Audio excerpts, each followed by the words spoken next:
இந்த இரவு நேரத்தில் வந்திருக்கிற மக்களுக்கு ஆண்டவர் என்ன சொல்ல விரும்புகிறார் பாருங்க. இதற்காக நான் ஜெபித்துக் கொண்டே இருந்தேன். ஆண்டவரே, ஒரு வார்த்தையை தார், நீர் தந்தா நான் அதை பேசுறேன். ஆண்டவரே, நீர் என்ன தருகிறீரோ அதை தான் நான் சொல்ல போறேன்னு சொல்லி காத்திருந்தேன். ஆண்டவர் உங்களுக்கு கொடுத்த வார்த்தை என்ன தெரியுமா? 430 வருட சிறையிருப்பு ஒரு இரவில் மாறிற்று. 430 வருட சிறையிருப்பு ஒரு இரவில் மாறிற்று. சோ இரவு என்பது சாதாரண விஷயம் அல்ல. 430 வருட சிறையிருப்பு, 430 வருஷம் அடிமைத்தனம், 430 வருட கண்ணீர் ஒரு ராத்திரி மாறிச்சான். நாம நினைக்கிறோம் ராத்திரி வந்து ஜெபிக்கிறோம், இந்த ஒரு ராத்திரியில் அப்படி என்ன நடந்துரும்?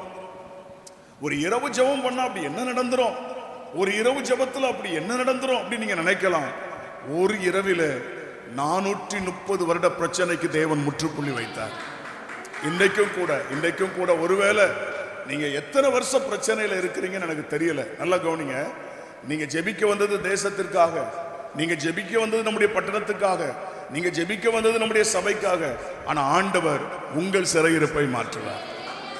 ஜெபிக்க வந்த உங்களை கர்த்தர் ஆசீர்வதிப்பார். அல்லேலூயா.